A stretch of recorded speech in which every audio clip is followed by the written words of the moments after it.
Olá, você está no Literatura Oral, podcast de leitura comentada e de sugestões literárias.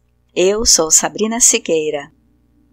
Antes de começar, peço que tu te inscreva no canal e deixe teu like. No último episódio, li o conto A Casa de Boneca, de Catherine Mansfield. Hoje vou ler uma crônica minha, publicada no portal Paralelo 29, em 19 de setembro, dia do meu aniversário. Vocês já sabem como é que funciona, né? Quando eu faço a leitura de uma crônica minha, ou comento alguma coisa que não tenha tanto a ver com literatura, eu chamo de faixa bônus, não sigo a sequência dos episódios. O título da crônica é Centenário de Paulo Freire ou A Lição do Átomo. Sim, porque na dúvida entre um título ou outro, deixei os dois. Vocês vão entender por quê. Apesar de ser um texto para comemorar os 100 anos do filósofo e educador Paulo Freire, eu uso como mote as minhas impressões da série Chernobyl, da HBO. Vamos à leitura.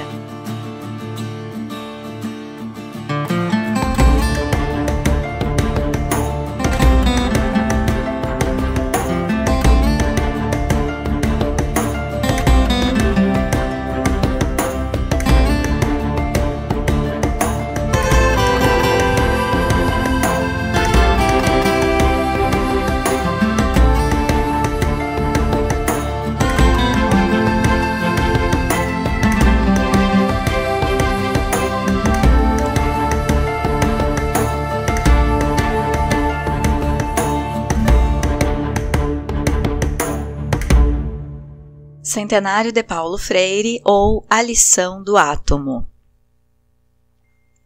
Finalmente consegui assistir Chernobyl, produção da HBO, criada por Craig Mazin e dirigida por Johan Henck. A série ficcionaliza as horas e meses que seguiram a explosão em um reator na usina ucraniana Vladimir Ilyich Ulyanov, mais conhecida como Chernobyl, em 26 de abril de 1986, na União Soviética. Esse nome é o nome do Lenin, Vladimir Ulyanov. O protagonista da série é Valery Legasov, um cientista envolvido na contenção do desastre. Ele existiu de fato e se suicidou 2 anos depois, deixando fitas gravadas relatando sua atuação e o que considerou serem erros que culminaram no acidente. São 5 episódios muito bacanas e merecedores dos prêmios conquistados em 2019. Se tiver oportunidade e estômago, assista. Não fossem os diálogos em inglês, o último idioma que eu acho que seria falado na ocasião seria uma produção bem fiel. Mas quem se importa com isso se a produção é britânica e, afinal de contas, the book is on the table.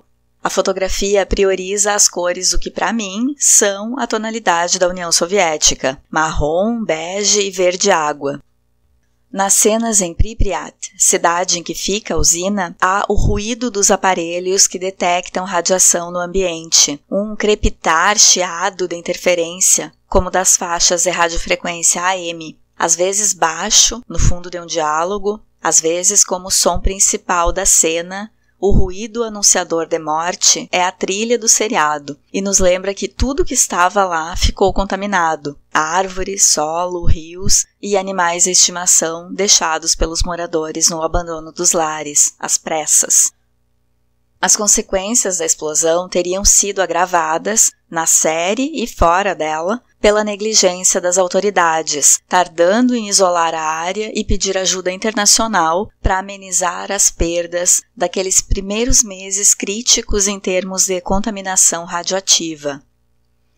A União Soviética teria optado por manter a pose frente ao Ocidente. Para tanto, um emaranhado de omissões e distorções enferrujava a máquina administrativa dos países da Cortina de Ferro, como foram chamados os participantes do Bloco Oriental, de um globo em Guerra Fria.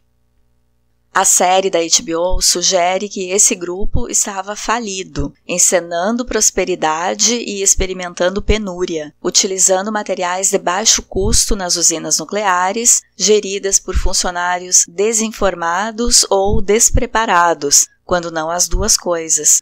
o que colaborou para o que ficou conhecido como o pior desastre desse tipo de geração energética. Quando a notícia da explosão havia vazado para o mundo, acontece uma reunião de 3 lideranças no gerenciamento da crise. O cientista Legasov, o ministro, encarregado de agilizar uma solução, e um chefe militar. Um deles diz: "O átomo nos torna menos arrogantes", ao que outro enfatiza: "Não, ele nos humilha". No instante da explosão acidental gerada pela fissão atômica, tudo e qualquer coisa pela qual o homem já tenha investido tempo e energia pode ser aniquilado em centésimos de segundos. Todas as mentiras, delações, burocracia, sede de poder, arrogância, tudo é eliminado e o que permanece está condenado a perecer.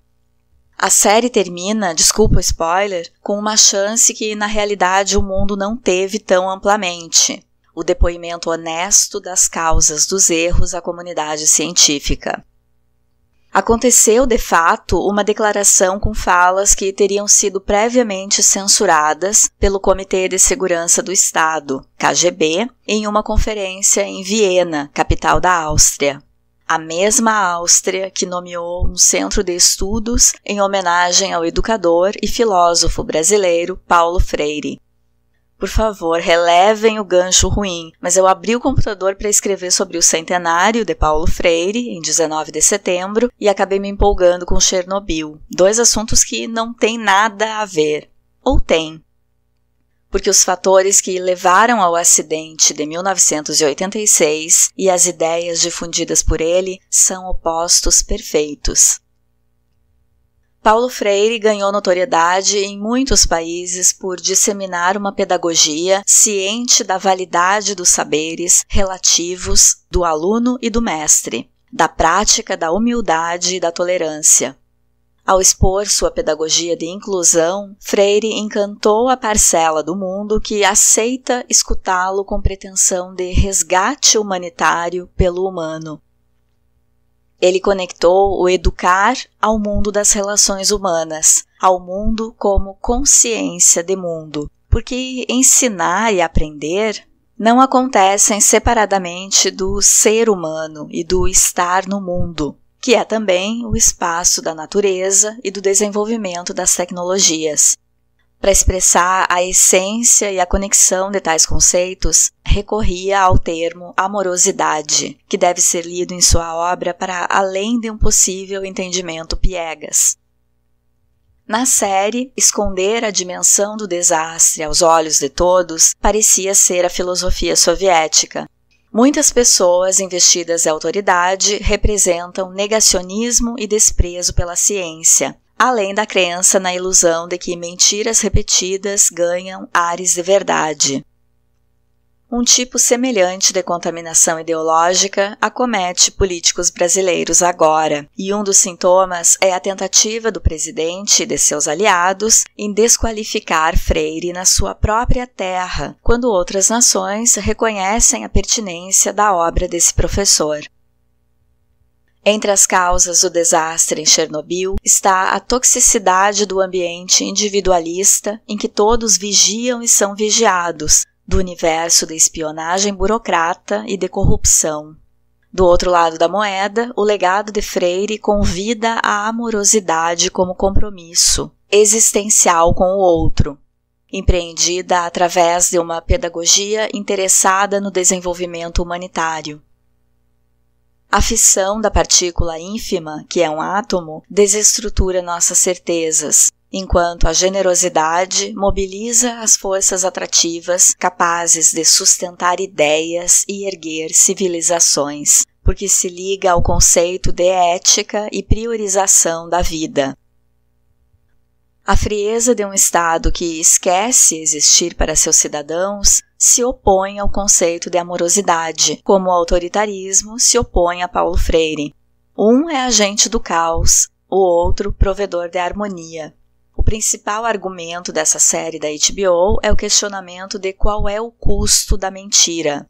Para a União Soviética, foi a perda do chão, metafórica e literalmente, já que a área considerada de exclusão é grande e segue sendo um território perdido entre Ucrânia e Bielorrússia.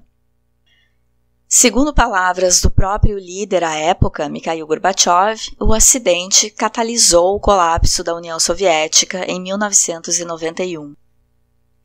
A manipulação de dados parece tão persistente quanto a radiação e até hoje o número oficial de mortos, revelado pelas autoridades, é de improváveis 31 indivíduos. Mas os governos e grupos que apostam em fake news conspiram pela própria ruína e, cedo ou tarde, desintegram-se. O que persevera e gera ambientes férteis são a noção de cordialidade e a ciência empreendida com seriedade, a serviço de um mundo melhor, como preconiza o patrono da educação brasileira, Paulo Freire.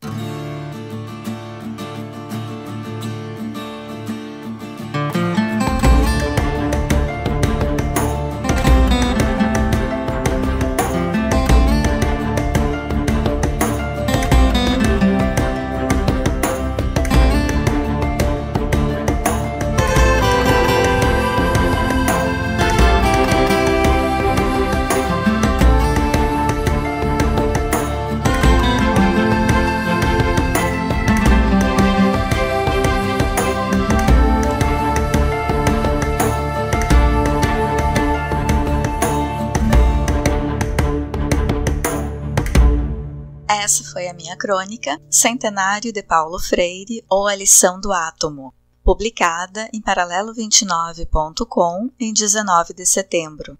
E vocês, já viram essa série? Já leram algum dos livros de Paulo Freire?